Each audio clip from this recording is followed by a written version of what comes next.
Right details చూస్తే private విద్యా సంస్థల్లో ఫీజుల దందాను నియంత్రించాలంటూ హైదరాబాద్ లో విద్యార్థి సంఘాలు ఆందోళన కొనసాగిస్తున్నాయి. ఎస్ఎఫ్ఐ ఆధ్వర్యంలో పెద్ద సంఖ్యలో విద్యార్థులు రంగారెడ్డి జిల్లా కలెక్టరేట్ ను ముట్టడించేందుకు యత్నించారు.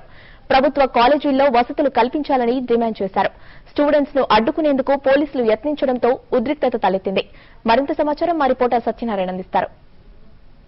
ప్రైవేట్ స్కూల్లో పెంచిన ఫీజులను తగ్గించాలి, అలాగే ప్రభుత్వ పాఠశాలలో మౌలిక వసతులు కల్పించాలని డిమాండ్ చేస్తూ ఎస్ఎఫ్ఐ రంగారెడ్డి జిల్లా కలెక్టరేట్ ముట్టడించడం జరిగింది. ప్రస్తుతం మనం రంగారెడ్డి జిల్లా కలెక్టరేట్ వద్ద చూస్తున్నాం. పూర్తిగా ఉద్రిక్త వాతావరణం నెలకొంది.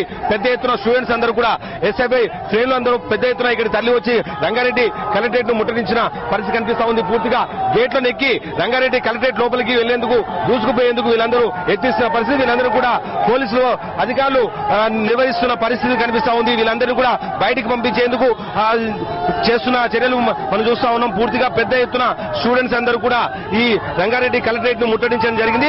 పూర్తిగా పాలకులు మారిన ప్రభుత్వ పాఠశాలల తీరు మాత్రం మారట్లేదు. ఎక్కడ కూడా వసతులు లేక ప్రజలు పేద విద్యార్థులు తీవ్ర ఇబ్బందులు ఎదుర్కొంటున్నారు. కలిసేందుకు కూసేందుకు బల్లలు లేవు.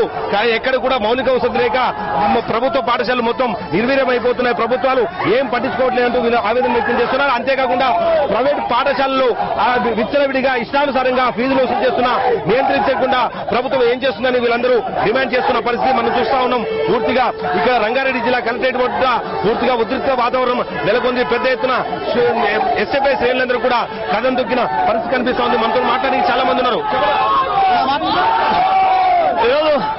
ఈరోజు రాష్ట్ర వ్యాప్తంగా తల్లిదండ్రులు విద్యార్థులందరూ కూడా పెద్ద ఎత్తున ఫీజు నియంత్రణ చట్టం పాఠశాల తీసుకోవాలని పోరాటం చేస్తా ఉంటే తెలంగాణ రాష్ట్ర ప్రభుత్వం 3 ఏళ్ళు వచ్చిన తర్వాత కూడా ఇంతవరకు ఫీజు నియంత్రణ చట్టం తీసుకురాలేదు. పైగా ప్రభుత్వ పాఠశాలలో ఖాళీ ఉన్నటువంటి టీచర్లు భర్తీ చేస్తారని చెప్పి కూడా ఇంతవరకు భర్తీ చేయలేదు. అనేక సమస్యలు ఉంటే కూడా కేసీఆర్ గారు ఫామ్ హౌస్ లో పట్టుకొని సమస్య పరిష్కారం కోసం కృషి చేయట్లేదు. అందుకోసమే సమస్య పరిష్కారం అయ్యేంత వరకు విద్యా సంఘాలుగా తల్లిదండ్రులుగా మా పోరాటాన్ని ఆపేది లేదు. ప్రభుత్వ విద్యా సంస్థలు నిర్వీర్యం చేస్తూ ప్రైవేట్ విద్యా సంస్థలు ప్రోత్సహించేలాగా ఈరోజు ప్రభుత్వం వ్యవహరిస్తా ఉంది. అందుకని ప్రభుత్వం విద్యారంగాన్ని కాపాడాలని చెప్పేసి మనం డిమాండ్ చేస్తా ఉన్నాం. తల్లిదండ్రులను పీడిస్తూ విద్యార్థుల ఫీజులు వసూలు చేస్తున్నారు. అలాగే ఎస్సీ, ఎస్టీ, బీసీ మైనారిటీలకు 20% ఉచిత విద్య అందించాలి. అలాంటిది ఎక్కడా కనిపిస్తలేదు.